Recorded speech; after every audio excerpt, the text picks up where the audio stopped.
Snoop Dogg, the D.O.G.G., is arguably in the best position of his career right now. He's still making music, hosting various shows, and in the upcoming weekend, he's not only doing the Puppy Bowl with his BFF Martha Stewart, but he's going to be a part of the rap hip-hop Super Bowl halftime show. Oh, and he was in the two Addams Family animated movies recently with him as Cousin It. He was a natural, but while certain things are definitely looking up for Snoop, there are some things that are aiming to bring him down to size. We'll break it all down for you, but before we do that, go ahead and do us a favor by leaving a like on the video, subscribing to the channel, and hitting the bell icon so you never miss an upload from us. Do you want to win an iPhone 13 Pro Max? Maybe a MacBook Pro? How about $500 cash? You decide. All you have to do is comment the secret hidden message somewhere in this video. That's it. Oh, and leave a like on this video and subscribe to the channel so we can keep affording these giveaways. Winners will be announced on the last day of each month. Thanks for watching and good luck.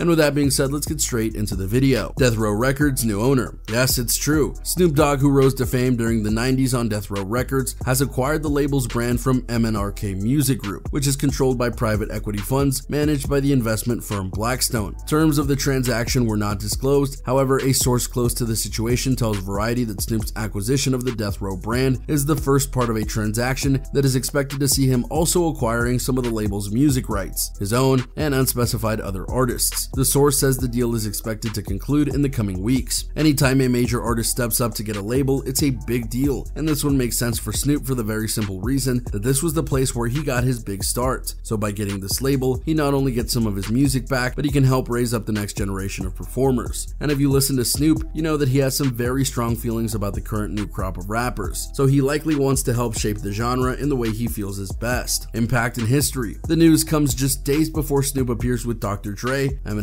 Mary J. Blige, and Kendrick Lamar during the Super Bowl halftime show on Sunday, and was foreshadowed earlier this week by the announcement that he and Nas are teaming up for a new song called Back on Death Row. Snoop is releasing a new album with a related title, BODR, on Friday. Originally founded in 1992 by Suge Knight and Dick Griffey and rappers Dr. Dre and the DOC in the wake of Dre's departure from NWA, Death Row went on to become one of the most successful, influential, and controversial record labels in music history, with a roster including Dre, Snoop, Tupac Shakur, the DOC, Nate Dogg, Warren G, Michelle, and others. The label released several generation-defining albums, including Dre's The Chronic, Snoop's Doggy Style, and Tupac's All Eyes on Me, but was marred by violence, some of which was instigated by Knight, who has a long record of assault convictions and is currently serving a 28-year voluntary manslaughter sentence. The label began to unravel in the wake of Tupac's murder in 1996, which took place in a car Knight was driving, and soon fell by the wayside as Knight's legal difficulties overtook him. He kept it going for several years before he and the label declared bankruptcy in 2006. It has changed hands several times over the years, with some major titles from its catalog moving to other labels, primarily its 1990s distributor Interscope. In a statement, Snoop Dogg said, "I'm thrilled and appreciative of the opportunity to acquire the iconic and culturally significant Death Row Records brand, which has immense untapped future value. It feels good to have ownership of the label I was a part of at the beginning of my career, and as one of the founding members, this is an extremely meaningful moment for me. I would like to personally thank the teams at Blackstone, MNRK, and especially David Kestenbaum, who worked collaboratively with me over several months to make this exciting homecoming a reality. I'm looking forward to building the next chapter of Death Row Records." David Kestenbaum, a senior managing director at Blackstone, said, "We at Blackstone are strong supporters of the artist and creator community in our entertainment investments. We're excited to put the Death Row Records brand back in the hands of a legend like Snoop Dogg. We wish him success in the years ahead as the brand moves forward under his leadership and vision." Chris Taylor, MNRK's music group's president and CEO, said, "Snoop is clearly the executive to take Death Row into its next 30 years. MNRK has been honored to oversee this legendary brand over the last decade and enjoyed introducing it to millions of new fans in 2021 through our award-winning 30th anniversary marketing campaign. While that may sound like a bit of PR talk, there's no doubt that Snoop is a man that can lead a brand, mainly because he's a brand himself. He's the man who went from basic rapper to all-around pop culture icon. He's been on TV shows and movies, both live action and animated. He's been a part of the wrestling scene. His niece is actually WWE superstar Sasha Banks, and he actually sang her to the ring once at WrestleMania multiple times, and again, he's going to be a part of the Super Bowl halftime show this year, with many of the compatriots who have helped elevate the genre alongside him. So if anyone can bring back Death Row Records to prominence and lead the next generation of rappers and hip-hop artists in the proper way, it's Snoop. But that doesn't mean everything is going his way right now. The lawsuit. A woman filed a lawsuit Wednesday against Snoop Dogg and another man, alleging that they each sexually assaulted her nearly 9 years ago. The woman, identified only as a Jane Doe, alleged that the incident happened after she attended a Snoop Dogg concert in May 2013, according to the filing in the U.S. District Court for the Central District of California. Following the concert, the woman and her friend agreed to go back to Snoop Dogg's studio with him and his friend Donald Campbell, also known as Bishop Don Magic Juan, the lawsuit said. According to the filing, the woman attempted to resolve the issue in private mediation on Tuesday, but that the discussions were unsuccessful. Since the woman is named as a Jane Doe in the lawsuit, it is unclear if a criminal complaint has been filed. She alleges that she later asked to be taken home after being offered a ride by Campbell, who she alleges drove her to his own residence after she fell asleep in the car. The woman fell asleep at Campbell's home, but was woken up at about 4 a.m. to Campbell forcing her to perform oral sex on him, the lawsuit said. Campbell then allegedly urged her to get dressed and accompany him to a taping of Snoop Dogg's Double G News Network, calling it a career move for her. While at the taping, the woman alleges that Snoop Dogg followed her to the bathroom, where he also forced her to perform oral sex on her and masturbated in front of her, the lawsuit said. She allegedly felt pressure from Snoop Dogg due to his dominance and his position of power over her, including his ability to hire and fire her and ensure that she would never be hired in his industry again, the filing said. She's described in her lawsuit as a dancer, model, and actress. Representatives for Snoop Dogg and Campbell did not immediately respond to requests for comment from multiple outlets, but given the severity of this lawsuit, you can expect to hear from him sooner rather than later. The lawsuit alleges that Snoop Dogg retaliated against her following the failed mediation by posting a note to his Instagram account Wednesday claiming it was gold digger season. The post does not name any particular person. Snoop Dogg and Campbell are accused of violating laws on sex trafficking, sexual battery, and sexual assault. The woman is demanding a jury trial where she is seeking punitive damages and costs of her lawsuit. So yeah, that's not good at all, especially given the timing of this all coming out. To be clear, we're not saying that Snoop Dogg is guilty, but we're not saying he's innocent either. Snoop has been in trouble with the law in the past, including one incident early in his career that could have put him away for life. And as recent years have shown, many are coming forward now due to movements like #MeToo and #Speaking Out to get justice for what was done for them. So while some like Snoop may be claiming that this is a cash grab or an attempt to besmirch his name, that doesn't mean that this didn't happen. And we absolutely have to remember that going forward. This is about more than one person, it's about several. And if those two people, Snoop and Campbell, hurt that woman in the way she claims, then they absolutely should be punished for that. The Super Bowl halftime show. There's no easy way to transition from that last topic to this one, but given that this is arguably one of the most important moments in Snoop Dogg's life, we absolutely have to talk about it. The Super Bowl halftime show was at one time just like various college bowl game halftime shows. They had marching bands performing and it was an honor, but as the Super Bowl grew in attendance both live and on TV, the powers that be knew they had to go bigger, make it an event. As such, they brought in Michael Jackson, at the time the most popular musician around, to do a halftime show for the ages, and that's exactly what they got. Since then, every Super Bowl halftime show has been a kind of event, with everyone wondering who will perform next and what they'll do. Not all of them have been hits, looking at you Justin Timberlake in Minnesota, but others have rocked the world, see Prince. And this year